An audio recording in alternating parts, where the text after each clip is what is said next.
Olá, meus amados irmãos e amigos. É com muito prazer, os cumprimento e dou as boas-vindas para mais um curso bíblico, mais uma aula para a honra e glória do nosso Deus. Queria convidá-los para uma prece. Querido Senhor, nosso Deus, te agradecemos profundamente por mais um dia de vida, de saúde, de proteção e paz. E obrigado por nos continuar conosco na jornada, nos ajudando a romper os obstáculos de nossa fé. Neste momento, suplicamos a Tua presença para estudarmos a Tua palavra, que o Teu Santo Espírito encha o nosso coração e a nossa mente com a sabedoria dos altos céus, para que possamos compreender, ter condições de praticar, de transmitir aos que nos cercam, para a honra e glória, em nome de Jesus. Amém. Muito bem. Uma pequena revisão da aula passada. Nós, basicamente, ficamos entre o quinto e o sexto dia, sendo que no quinto dia estudamos sobre a criação da fauna aquática, marítimo, os animais ribeirinhos, os répteis ribeirinhos e as aves, todas as aves. E o sexto dia nós dividimos em duas partes. A primeira delas, os últimos atos criacionistas verbais, que Deus falou com a sua palavra e a criação surgiu. Estamos nos referindo aos répteis terrestres, aos animais domésticos e os animais selvagens, devidamente classificados para o futuro bom ou não relacionamento com as pessoas, com os humanos. Mas eu queria chamar a atenção, antes de prosseguir um pouco adentro, levantar uma curiosidade. Se você abrir a sua Bíblia, lá no livro de Isaías, no capítulo 65, o verso 25, você vai ver ali uma profecia escatológica que no novo céu e na nova terra, lá o lobo vai pastar junto com o cordeiro e o leão vai pastar junto com o boi. Nós estamos no meio do caminho entre essa era de novo céu e nova terra e a era do Éden perdido, lá do passado. E nós conhecemos o leão e conhecemos o boi, conhecemos o cordeiro e conhecemos o lobo. O boi e o cordeiro continuam com as mesmas características. Pode ter diferença de tamanho, mudou muito pouca coisa. A dentição deles é semelhante à nossa. Agora, já o leão e o lobo, a dentição deles é totalmente carnívora, com caninos enormes. E o intestino deles, inclusive, diferente do nosso, parece um tubo de PVC. O que nós estamos dizendo? Que depois do pecado, o leão e o lobo sofreram terríveis adaptações, que foi praticamente uma metamorfose. Esse leão e esse boi que foi criado, que é o mesmo lar do novo céu e da nova terra, não tem nada a ver com esse leão e com esse boi que tem hoje. Na realidade, toda a alimentação, tanto humana quanto dos animais, se vocês observarem em Gênesis capítulo 1, verso 29 e 30, toda a alimentação do planeta Terra, de todos os seres vivos, eram vegetarianas, eram naturais. nada carnívoro, nada que destruísse, nada que caçasse. Tudo que nós temos hoje, que mata, que caça, é tudo adaptação sofrida após o pecado, que nós estaremos estudando logo a seguir. E lembrar de outro texto bíblico também, que é Malaquias capítulo 3, verso 6, onde Deus afirma, é Deus que afirma, eu, o Senhor, não mudo. Tudo que Deus fez na realidade, que o pecado alterou, vai voltar a ser como era antes, exatamente como era. Inclusive a estatura do homem, que foi criado com 4 metros de altura, e a mulher com 3,80 metros. Estaremos estudando durante o curso mais sobre isso, com mais detalhes, inclusive dessas próximas aulas aí para frente. A única mudança que vai ter nessa estrutura da criação do universo inteiro, não é só na Terra, é a mudança que o próprio Deus vai fazer. Que lá no Apocalipse, no capítulo 21, nós vemos a cidade santa, do tamanho do estado de São Paulo, aproximadamente, descendo do céu em direção à terra. E aqui vai ter um novo céu e uma nova terra.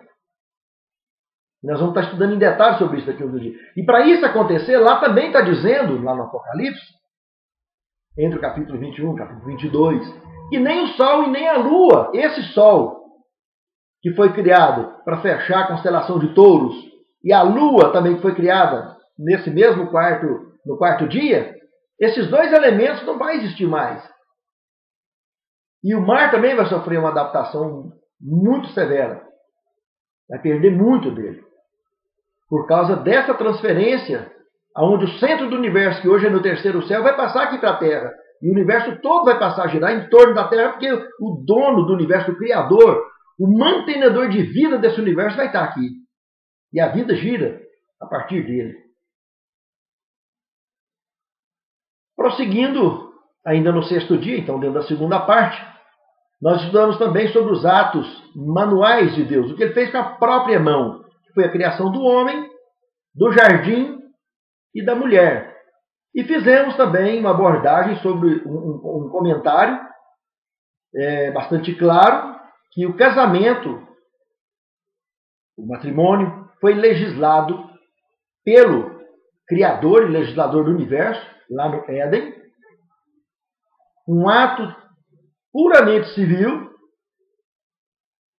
e que depois do pecado, situações adversas levaram, por causa da dureza dos nossos corações, a Deus a permitir que o divórcio registrado, também na Bíblia, nós citamos os textos, Deuteronômio 24, 1 a 4, fosse praticado.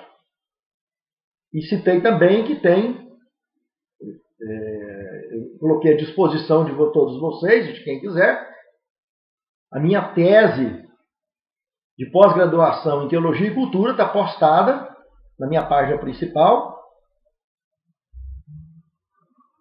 professor Rafael Diniz Caetano, @gmail.com, para vocês baixar o download e estudar aí, cada um da forma que achar melhor.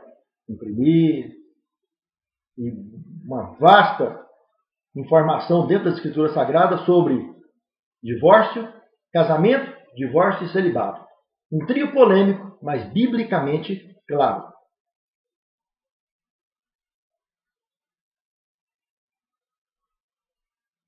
E hoje nós abriremos a nossa Bíblia no livro de Gênesis, no capítulo 2,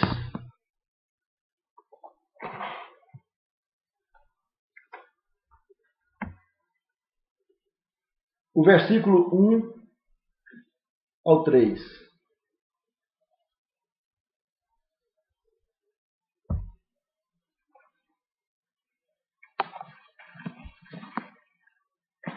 Aí nós temos o último dia da criação, que foi o 7º dia, o sábado. E esse dia que Deus fechou foi exclusivamente com um objetivo: descanso. Onde ele, o Criador e suas criaturas, descansaram. E diz ali que o texto bíblico que Deus descansou, santificou e abençoou. Ele, o próprio Deus. Eu aqui não vou entrar e nem mostrar texto bíblico nenhum, não vamos estudar sobre a lei de Deus hoje.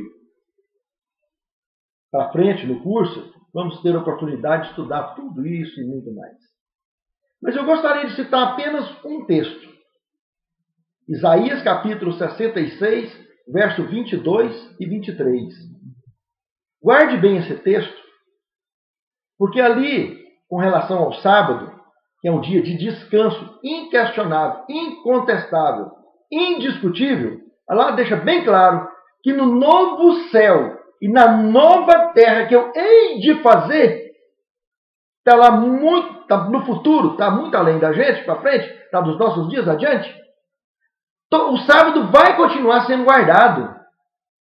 Então, se no novo céu e na nova terra, que está para frente da gente, é escatológico, vai continuar sendo guardado o sábado, se isso é para ficar na boca de mortal, discutindo se é para guardar, se não é para guardar, olha, se não quer guardar, não pode, não quer, não deve, acha que não deve, tudo bem, mas respeita a palavra de Deus. Se não pode fazer, Deus não obriga ninguém a fazer nada.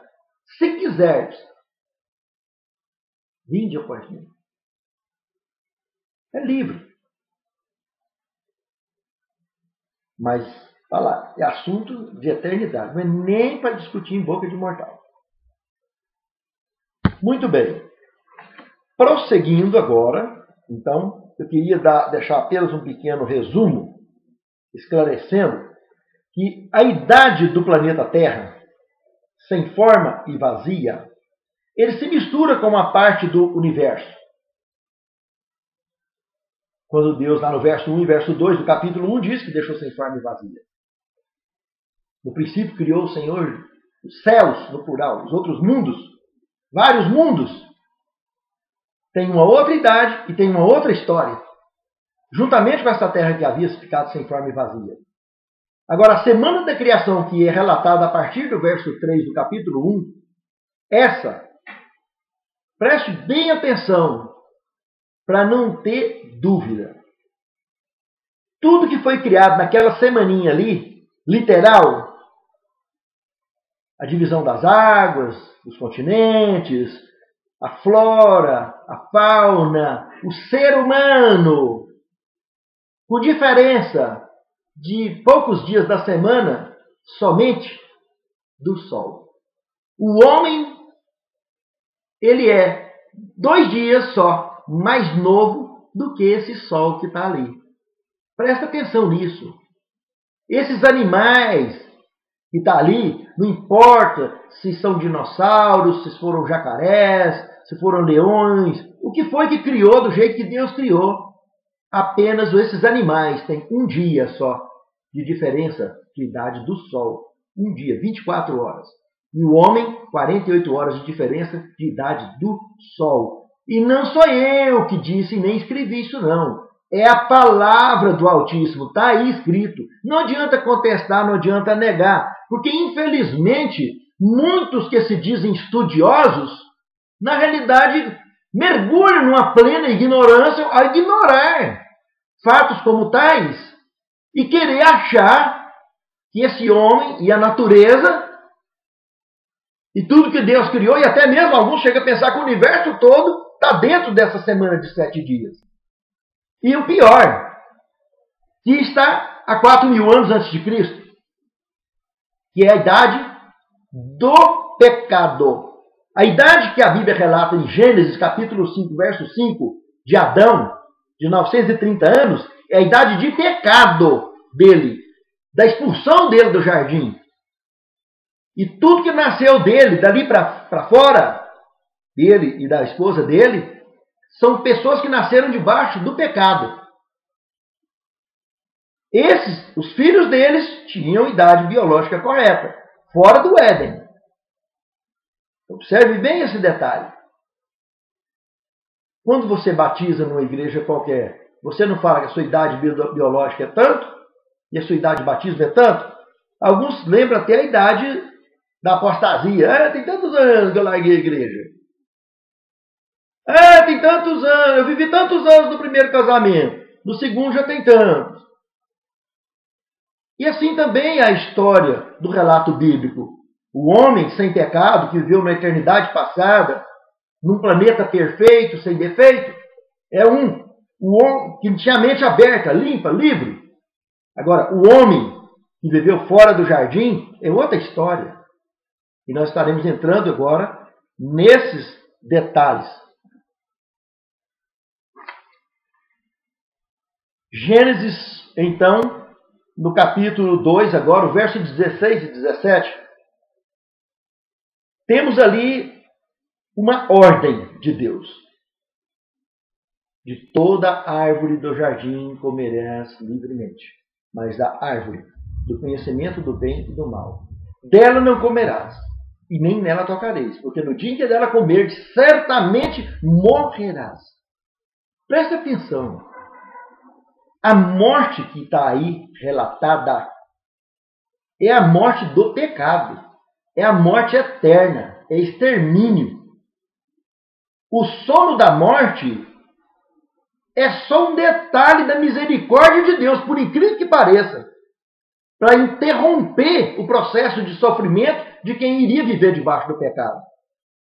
Lembra que eu citei em algumas aulas atrás o texto de São João, capítulo 11, verso 11, e Jesus, comentando sobre Lázaro, que já dissorava 4 dias debaixo da terra, Evangelho de São João, capítulo 11, verso 11. Lázaro, nosso amigo, dorme e vou despertar do sono. Essas mortes que a gente pensa que é morte, na realidade é um sono, desmancha debaixo da terra. Mas Jesus não mandou aparecer o universo inteiro com o poder da sua boca, apareceu? A hora que ele chamar pelo nome, quando ele falou Lázaro, levanta, ele chamou pelo nome, que se ele não falasse o nome dele, o cemitério inteiro levantava. Olha o poder que Deus tem. É muito sério isso. E Cristo, quando viesse, seria para nos salvar dessa morte eterna. Por isso que lá em Apocalipse, capítulo 1, verso 5, está dizendo que ele foi o primogênito dos mortos. Como que Cristo pode ser o primogênito dos mortos se ele apareceu na terra 4.000 anos aproximadamente depois do pecado de Adão e tinha então 4.000 anos de defunto na terra? Mas não tinha de defunto. Tinha de dormentes, de pessoas dormindo, desmanchando debaixo da terra. Fósseis até. Mas morto, na história do universo, relatado na Bíblia, só tem um que morreu a morte eterna. E Apocalipse 1,5 fala quem foi. Cristo. Ele morreu a morte eterna. E por que ele suou sangue no Getsêmani? Ele sabia o tipo de morte que ele ia morrer. Se tivesse um vacilo sequer, ele jamais sairia da sepultura. Só saiu porque ele venceu a morte. Porque não tinha pecado. Essa foi a grande questão. Mas então agora vamos voltar para o texto bíblico, vamos analisar o capítulo 3 de Gênesis.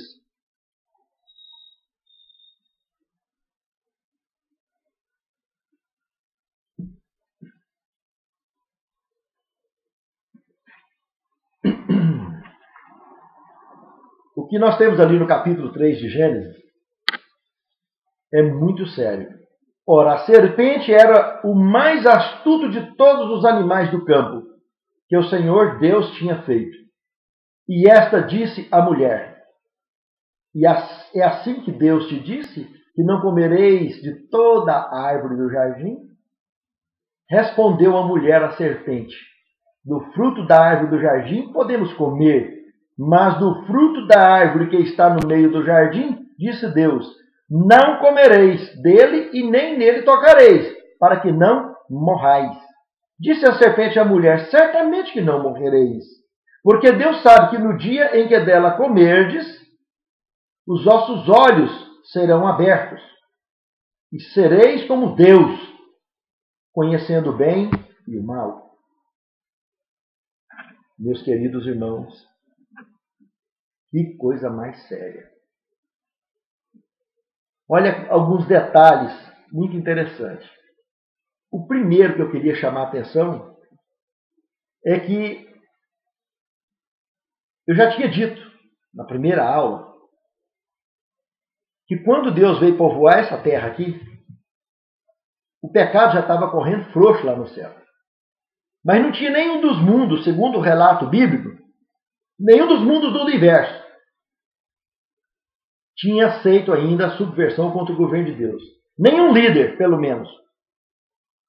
Mas muitos seres que lá no Apocalipse, no capítulo 12, o verso 3 e o verso 4, especialmente o verso 4, mostra que pela cauda do dragão, que é a subversão dele contra o governo de Deus, ele lançou uma terça parte das estrelas do céu no chão. As estrelas dele representam esses mensageiros, esses anjos, que são seres de outros mundos.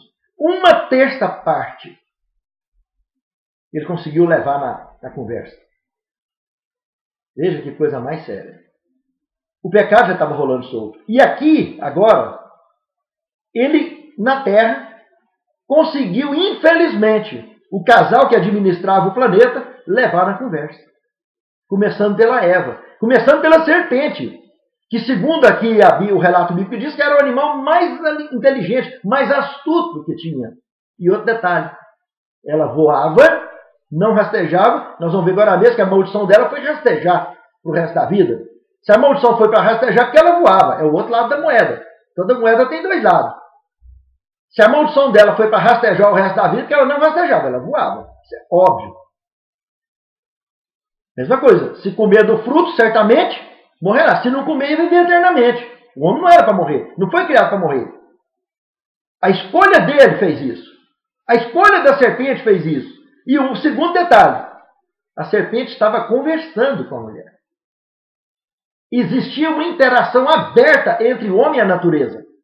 Eles se comunicavam entre si, como eles se comunicam entre eles. O pecado mudou tudo isso, interrompeu tudo isso. Eva não estranhou nada de ter a serpente conversando. Muito pelo contrário. Quando ela percebeu que a serpente estava lá na árvore, a inteligência era tanta da mente desse casal perfeito, criado com a mente 100%, com acesso pleno ao potencial que Deus deixou para cada um de nós, que quando ela viu a serpente lá, o raciocínio dela foi tão rápido, que ela já tinha quantas vezes olhado para aquele fruto, quem sabe, e admirado a beleza do fruto, e quem sabe até ter tido desejo, ou imaginado, deve ser bem gostoso esse fruto. Quando ela viu a serpente, ela não titubeou.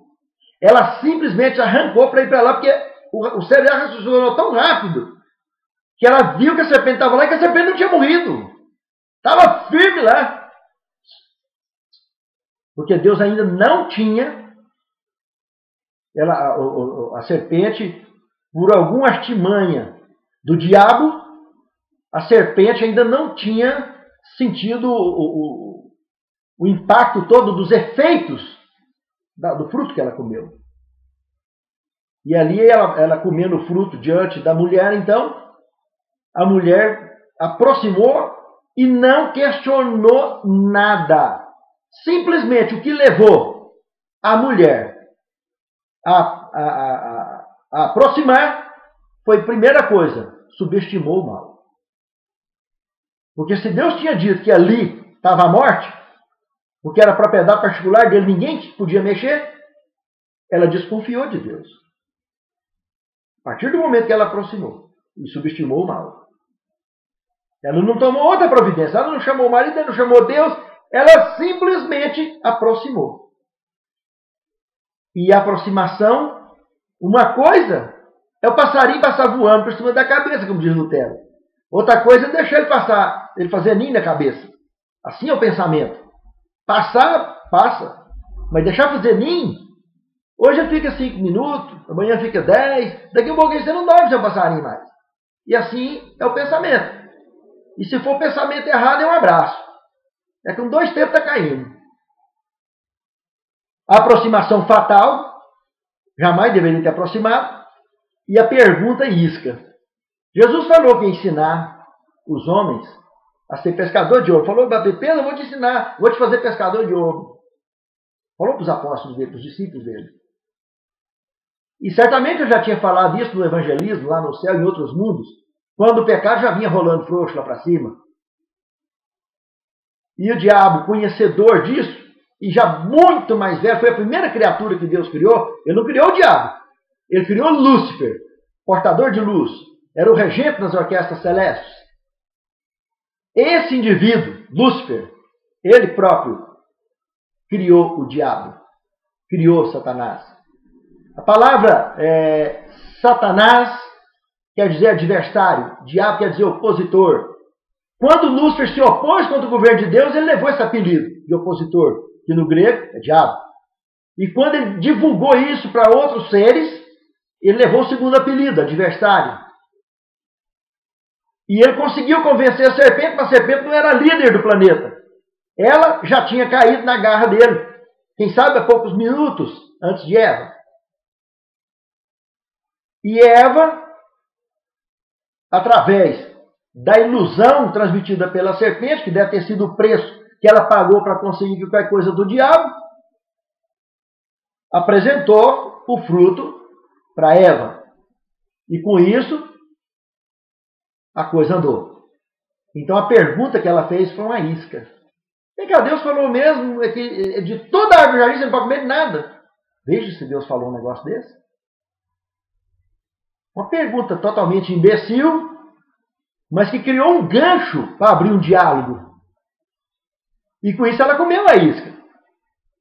Respondendo resposta errada, totalmente desnecessária. E acabou abrindo o ouvido para escutar a mentira fatal.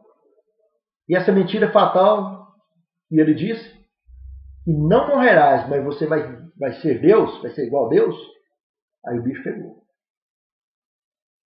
Ele estava pregando primeiro o espiritismo, ou a imortalidade da alma. Não vai morrer. A imortalidade do homem.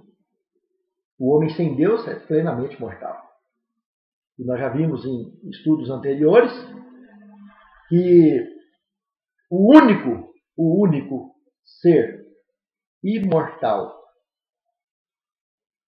é Deus. E a outra pregação que ele fez é pior um pouco do que essa. O monismo. Monismo. O monismo é a crença de que o próprio indivíduo se torna Deus. Eles classificam que o eu divino é a parte divina. O ego humano é a parte carnal. Quando o eu divino alcança a parte carnal, ele virou Deus. Não existe Deus fora do corpo. Diabo e Deus e divindade está tudo dentro do ser humano. Vai lá para a Índia, fora está cheio de religiões assim. Várias religiões pagãs. Índia, Japão, pelo mundo inteiro tem paganismo, ensinando o monismo. E o monismo acabou se tornando a fábrica de politeísmo e até mesmo de monoteísmo, mas o monoteísmo onde os próprios reis, Amenhotep IV, por exemplo, aquele rei do Egito, lá contemporâneo de Moisés, dentre muitos feitos em área religiosa e política que ele fez, tem um muito interessante. Ele foi a primeira nação no mundo a registrar na história da humanidade religião oficial do governo de cunho monoteísta. Só que o Deus era ele. Lembra de Nabucodonosor, lá no capítulo 2 de Daniel, da estátua? Pois é. Aquele rei também se achou Deus. Até que um dia ele acabou dando a mão palmatória depois de muito esfolamento. E quantos reis? Dario acabou jogando Daniel na cova dos leões, porque ele tinha que ser reverenciado. Mas o monoteísmo correto é do Deus Criador. É a crença, a fé no Deus Criador dos céus, da terra, dos mares e das fontes das águas. Então o monismo estava sendo ali pregado. Eu coloquei à disposição também, lá na minha página do Gmail, professor Rafael Diniz Caetano, @gmail.com, uma matéria sobre o monismo. Monismo ou monoteísmo? Tem lá uma matéria profunda, com muitos detalhes sobre isso. Se vocês quiserem copiar, fiquem à vontade. Pode fazer o download. Então aí está. Agora nós vamos ler do verso 6 ao 7 a continuação desse fato. Porque Deus sabe, desculpem. Então, vendo a mulher que aquela árvore era boa para se comer e agradável aos olhos, e árvore desejável para dar entendimento, tomou o seu fruto, comeu, presta atenção, e deu ao seu marido, e ele também comeu. Aqui não teve conversa também não. O que está relatado aí, que ele simplesmente, a hora que ele viu ela, que veio comendo o fruto, não teve conversa. Se o raciocínio dela foi rápido, quando viu a serpente e foi no vácuo, ele já olhou num olhar só, ele viu ela, e já viu a serpente do outro lado, lá, lambendo os beijos no mesmo fruto. Eles deviam estar perto um do outro.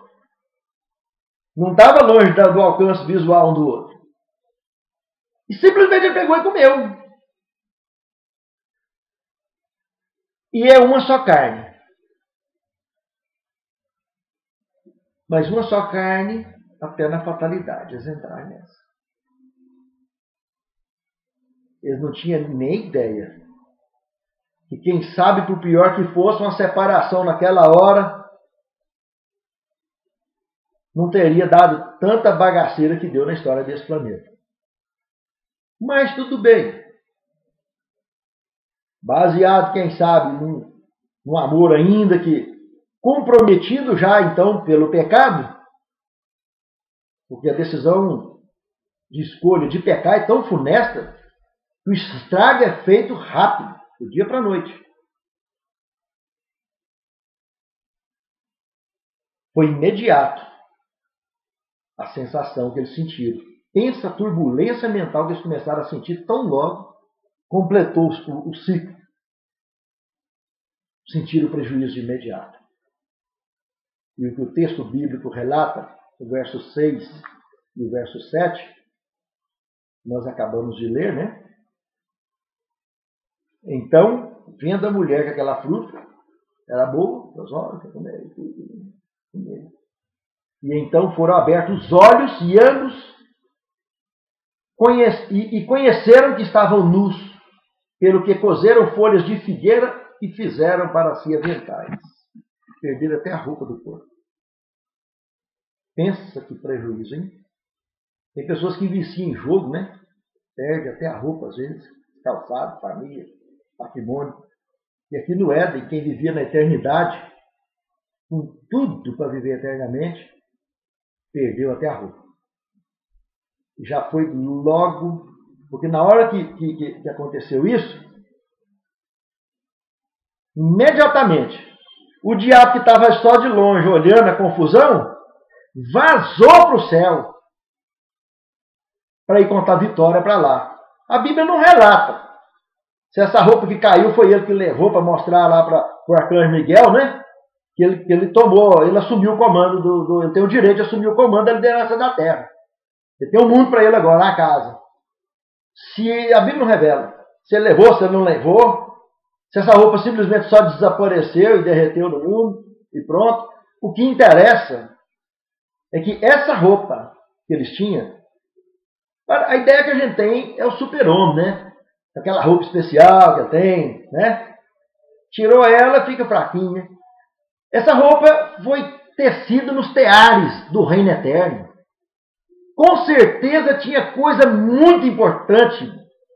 Tinha poderes especiais, como tinha na planta que nós vimos, que é a árvore da vida, que agora ele ia ser protegido e o casal ia ser expulso, eles não comer mais e viver em pecado eternamente. Mas tinha alguma coisa de especial. E a roupa sumiu. E eles ficaram nus. Se sentiram nus. O que quando eles foram criados, eles não se sentiram nus. Mas já tinha tanto tempo que eles vestiam essa roupa, já tinha tanto acesso. Aquelas reuniões que tinha lá no céu, no capítulo 1, verso 6 de Jó, que o diabo passou aí representando esse mundo, a terra, quem ia era Adão. Com certeza, numa eternidade passada dessa, todo ano tinha reunião, está dizendo lá, que os filhos de Deus vinham diante de Deus se reunir. Adão e Eva eram os representantes desse mundo. E agora, quem que ia assumir o comando? E a passagem é o seguinte: o pai desceu para vir resolver a parada aqui, e o arcanjo Miguel, que era o filho de Deus, ficou lá no céu para resolver a parada lá. E agora eu queria que você abrisse a sua Bíblia no livro de Apocalipse, e vamos ler o relato do capítulo 12, do verso 7 ao verso 12. Abra a sua Bíblia em Apocalipse 12, e vamos ler do verso 7 ao verso 12. Depois a gente volta para o Gênesis 3.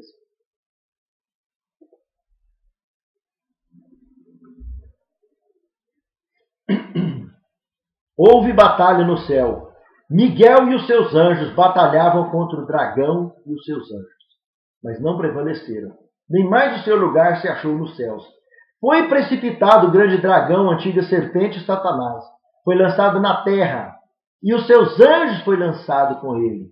Ouvi, pois, uma grande voz no céu que dizia: chegada está a força, a salvação e o reino do seu Cristo, porque já o acusador dos nossos irmãos, lá nos outros mundos, foi derrubado, o qual os acusava de dia e de noite. Eles o venceram pelo sangue do Cordeiro. Olha aí, a promessa que Jesus assumiria a fiança do planeta Terra e viria aqui para pagar a conta. Se fazer homem habitar entre nós, nascer da Virgem Maria, morrer a morte eterna, viver como um homem mortal, morrer a morte eterna e ressuscitar, sendo glorificado após a sua ressurreição, com um corpo igual ao que ele tinha mesmo, só com a diferencinha.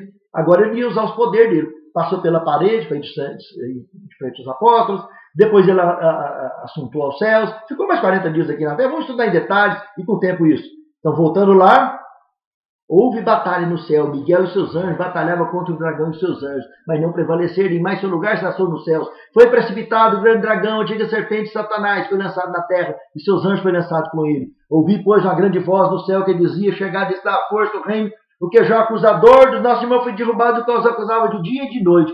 Eles o venceram pelo sangue do Cordeiro, pela palavra do testemunho, que é o espírito de profecia, conforme Apocalipse 19:10, e não amaram as suas vidas até a morte.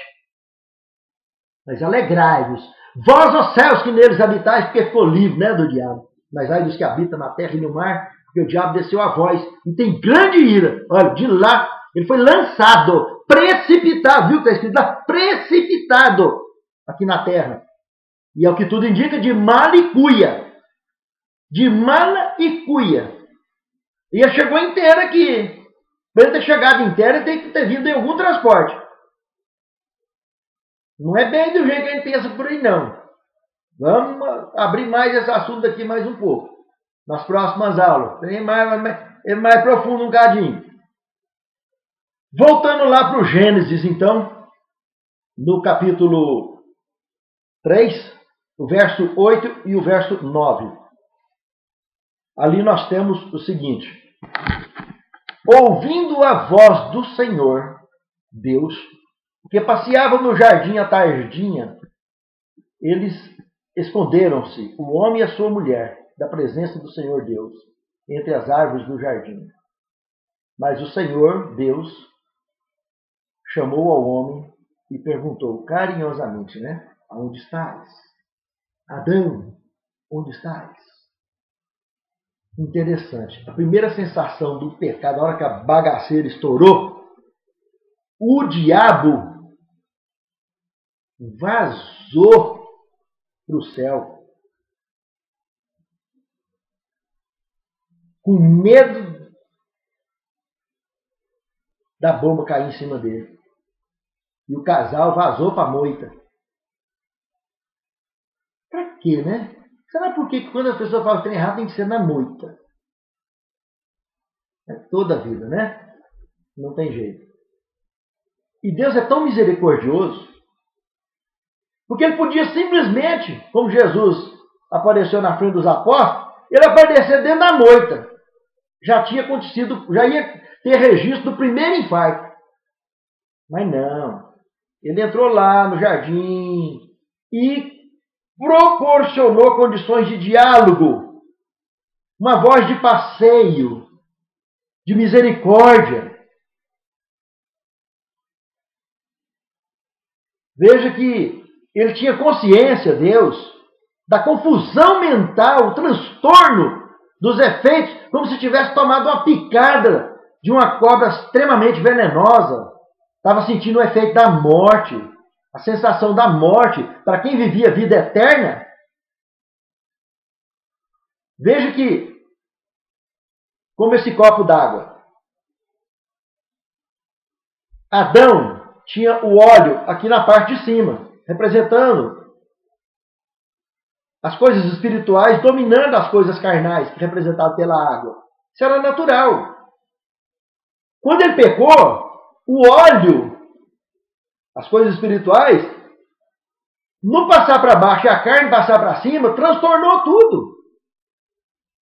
Hoje, para o homem nasce com óleo aqui embaixo e a água em cima. Tudo pervertido. Tudo torto. E para isso voltar ao normal, a Bíblia chama de conversão. É justamente permitir Deus fazer esse milagre na nossa vida. Voltar o óleo para o lugar natural que ele tinha que estar. Se eu colocar óleo primeiro nesse copo aqui e levar na torneira, e pôr água por cima, não adianta. A água vai ficar embaixo, que é a carne, e o óleo vai ficar em cima. Assim é o estilo natural das coisas que Deus criou. Mas era tão difícil para Adão pecar, como é difícil para nós não pecar hoje. Agora imagina a sensação que esse casal não sentiu lá dentro da moita. O transtorno emocional que eles não estavam vivendo. E o pior de tudo, no momento em que eles perderam a roupa, iniciou um processo de bloqueio da mente deles. E a mente começou a ser fechada. Não me arriscaria a dizer tanto em percentagem, mas sei que, segundo estudiosos, os homens mais inteligentes do mundo, com uma mente muito bem usada, como foi Einstein, mal chegaram a usar 5% da capacidade do cérebro. Quer dizer que, baseado nessa informação, todo ser humano, os mais inteligentes do mundo, tem 95% da mente bloqueada. Totalmente bloqueada. Veja que isso é algo muito severo. Jesus um dia fez um comentário muito interessante, dizendo que o reino de Deus está dentro de vós. Quando Jesus falou isso, ele estava dizendo simplesmente que vida eterna, eternidade, está tudo dentro da gente, salvação. Só que a chave que abre esse acesso é a graça de Deus, a nossa fé. Através da nossa fé, e aceitando a graça de Deus, ela vai lá e vai abrir. Nós teremos acesso à vida eterna. Lembra que Paulo disse em 1 Coríntios, capítulo 15, versos 51 e 53? Eis que vos digo um mistério. Na verdade, nem todos chegaremos a morrer ou a dormir. Mas no piscar e fechar de olhos seremos transformados, assim que o Senhor se manifestar. Porque convém que isso que é corruptível se revista da incorruptibilidade. E isso que é mortal se revista da imortalidade. O corpo que Cristo tinha antes do Calvário era um. A hora que ele ressuscitou, apesar de fisicamente ser o mesmo, mas constituidamente era outro. A sua constituição era outra. Ele atravessou na parede. Lá em Atos capítulo 1, verso 8, ele foi assunto aos céus. Que coisa mais interessante. A transfiguração do Tabor foi o Pai que fez nele. Ele diz que as obras que eu faço não sou eu quem as faz. O Pai que as faz por intermédio de mim. Se vós tiver fé, se tiverdes fé como um grão de mostarda, direis a este monte, lança-te daqui ao mar e ele o fará. Então as obras que ele fez não foi ele. Enquanto ele estava debaixo do ministério dele, quem fez as obras foram o Pai. Após a ressurreição dele, sim, ele voltou a usar os poderes que ele tinha deixado, que ele tinha tirado férias lá do céu. As férias de 33 anos e meio aqui na Terra. Ficou mais 40 dias aqui e foi embora. Retomou as suas funções normais com o conhecido, então, como nosso Salvador. O ungido Salvador. Né? Muito bem. No verso 11, nós temos aí o primeiro inquérito.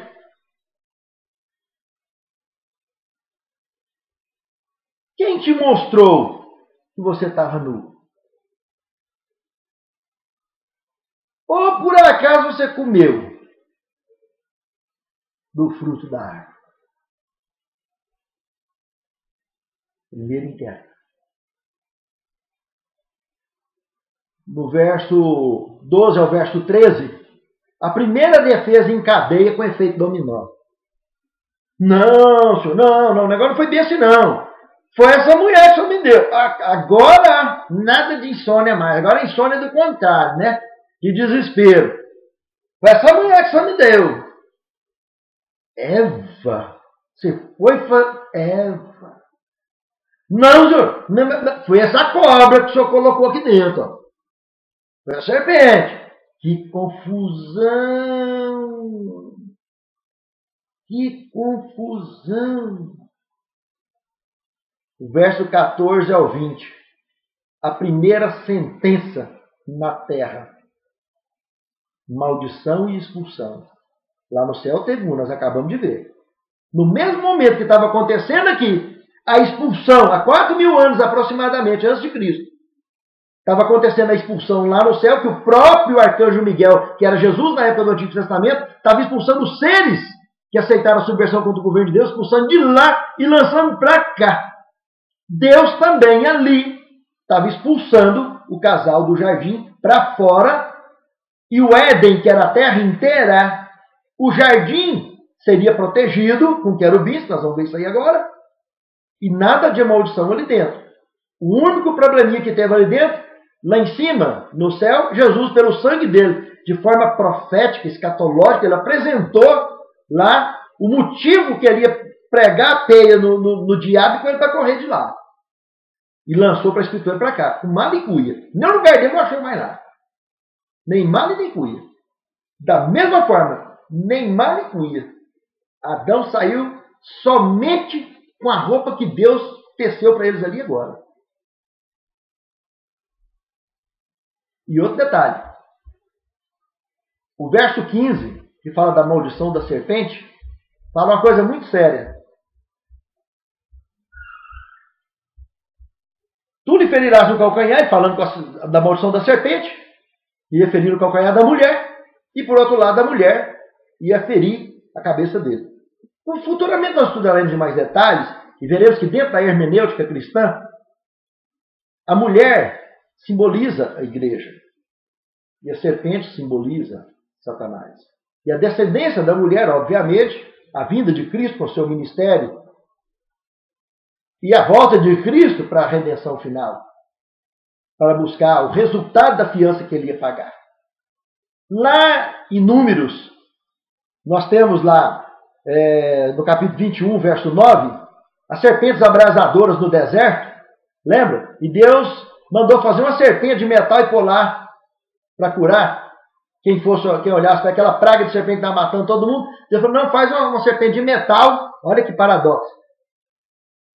Eu vou postar essa matéria sobre a serpente também, para vocês estudar nas próximas aulas. Hoje, mais tarde, eu vou postar sobre a serpente de bronze. Mas só em resumo, a serpente era símbolo do diabo. Como que as pessoas iam olhar para o diabo e ser curado?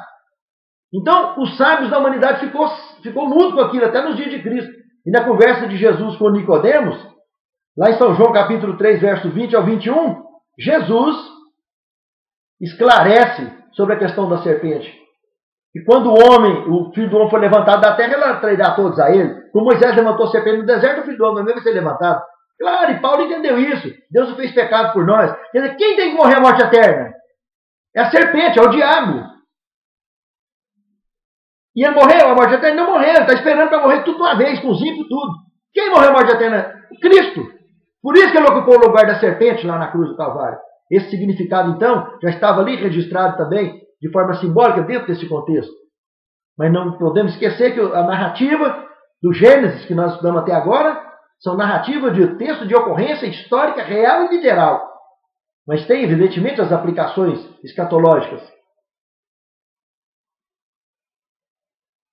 E um outro detalhe também muito interessante, No verso 16, a dor de parto da mulher. Quer dizer que antes ela não tinha dor de parto para ter filhos. Lembra que eu falei da idade do homem, da idade do sol? Ele vivia lá? 2 dias só a diferença. Que tem o homem, do sol e da lua. Só tenta imaginar quantos aninhos que não tinha. Só tenta imaginar o tanto de fim. Porque não tinha anticoncepcional. Deus mandou multiplicar, encher a terra. Não é o Jardim do Éden que mandou encher, não. Encher a terra. O Jardim do Éden era a residência desse casal que administrava esse planeta. Como tem a Casa Branca nos Estados Unidos. Como tem o Palácio do Planalto aqui em Brasília. E assim sucessivamente. Lá era o casal do líder desse planeta. Do casal de líder. Adão e Eva. E o verso 20... Aí acaba de arrebentar, né? O verso 20 apresenta claramente o motivo do nome de Eva. Porque ela era a mãe de todos os seres viventes. Uai! Pensava que ela só tinha filhos lá fora do Éden. Ei, ela está aqui, ó. Dentro do Jardim do Éden. Está escrito aí, não foi eu que escrevi isso, não. Presta atenção. O nome dela no começo, no capítulo 1, verso 23, que eu saiba, de quando eles andavam peladão, era varoa. O dele era varão. Adão era chamado de varão e ele falou, ela vai ser chamada varoa, que foi tomada do varão. Agora aqui, não sei a que altura do campeonato nessa eternidade, ela já tinha o nome, então, de Eva. E naquele momento ali, a única coisa que ficou de lembrança para quem não tinha pecado foi isso. Esse nome, Eva. Que o casal saiu para fora. E tudo que aconteceu dali para fora era a idade do pecado. E esse jardim do Éden seria recolhido, nós vamos estudar isso nas próximas aulas, e levado embora. Vamos estudar em detalhes sobre isso. Tá? Então o nome de solteiro ou de recém-casado de Eva era varoa. De Eva era de casado e mãe de todos os seres viventes, que está aí no verso 20. Do verso 21 ao 24, para finalizar.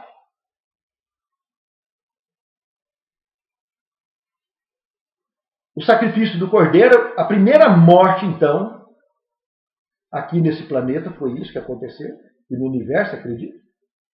E aquela pele, para fazer roupa para eles, e Deus apontou o dedo e viu, e disse para eles, vocês estão vendo esse cordeiro?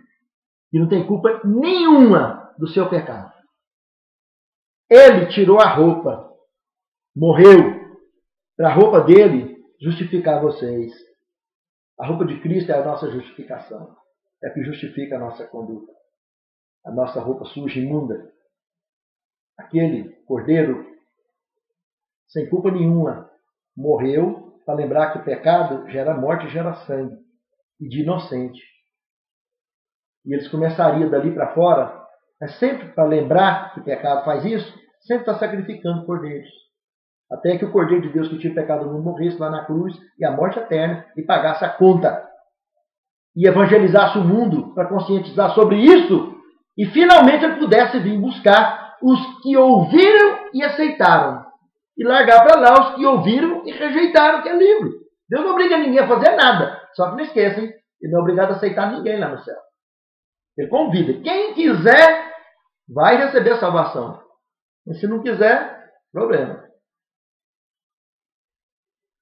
E a árvore da vida, observa entre o verso 21 e 24, então, que ela foi cercada, a árvore da vida, eles foram expulsos do jardim para não ter acesso mais à árvore da vida e comer e viver em pecado eternamente.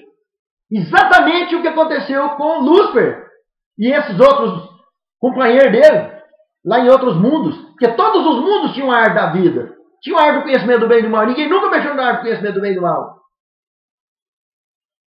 Nós sabemos que o diabo foi o primeiro a pecar, mas como o Lúcifer morava era com Deus, não tinha como mandar ele. Agora, quando ele derrubou um dos mundos criados por Deus, tinha lugar para mandar ele. E mais um detalhe, mandou ele com oportunidade de ele se recuperar. E nós vamos estar estudando mais sobre isso depois.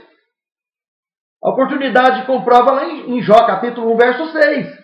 Que Deus estava recebendo ele lá no céu. E perguntando, como é que vai meu servo Jó lá na terra? Até que um dia foi proibido de ir para o céu. E foi jogado, foi deposto definitivamente. Nós não estamos estudando em detalhes sobre isso. Mas esses anjos também que desceu com ele, se você for lá em Filipenses, capítulo 2, verso 10, ao nome de Jesus, dobre o joelho de todos aqueles que moram nos céus, na terra e debaixo da terra. Lá no Apocalipse 12, 12, alegrais vós aos céus que neles habitais. Mas ai dos que habitam na terra e no mar. Você já teve visitando alguém lá no fundo do mar? E debaixo da terra, que eu saiba, só tem defunto. E está dizendo que tem gente que dobra o joelho debaixo da terra aí, Filipenses 2,10. Vou deixar essa de curiosidade para você. Porque tem gente que dobra o joelho lá, que louvando o nome de Jesus. E nós sabemos que o diabo não dobra o joelho para Deus, não. Parece que tem história mais bonita aí no final desse negócio. Parece que tem novidade aí que nós vamos descobrir para frente, viu? E para finalizar, querubins, colocado para cercar o jardim do Éden. Esse jardim que tinha 2.000 quilômetros cada lado dele, foi colocado querubins. Quem pensava que querubim é anjo, está muito enganado. Querubim, Salmo 18, verso 10. Eu vou deixar de tarefa para você estudar isso aí e quebrar a cabeça. E nós vamos estudar sobre isso depois. Salmo 18, verso 10 fala que o Senhor montou no querubim e voou pelas asas do vento. De cara, estão vendo que é sistema de transporte. E Ezequiel, capítulo 1, todinho, estuda em casa. Você vai ver querubim com sistema de propulsão parecendo o barulho de uma catarata lá do Foz do Iguaçu, com roda. O espírito, o fôlego de vida estava na roda, porque a roda mexia, o querubim andava, voava. É brincadeira. Sistema de transporte. Esses querubins, sistema de transporte, naves lotadas de equipamento. Imagine que ali ela colocou um campo de força em volta para que ninguém tivesse acesso. Que a espada flamejante que está chamando aí no texto bíblico. Meu querido irmão, minha querida irmã, aprofundaremos na vida do casal agora para fora. Aprofundaremos em assuntos muito curiosos sobre essas idades desses fósseis, de homens, de animais, as pirâmides, que ninguém deu conta de construir até hoje, nem um engenheiro, e nem consegue explicar do jeito que deveria. E a Bíblia tem boas explicações para isso. Como eu disse, a evidência bíblica, a evidência científica, existe um meio de achar um equilíbrio entre ambas. E é isso que eu convido agora os irmãos a orar. E até a próxima aula. Um grande abraço e Deus vos abençoe. Senhor, proteja-nos e guarda-nos a cada lar aqui representado. E prepare-nos para o teu reino. Encha-nos do teu conhecimento e do poder para praticarmos com a fé que tu nos tens ensinado através da tua palavra. Te suplicamos, agradecidos, em nome de Jesus. Amém.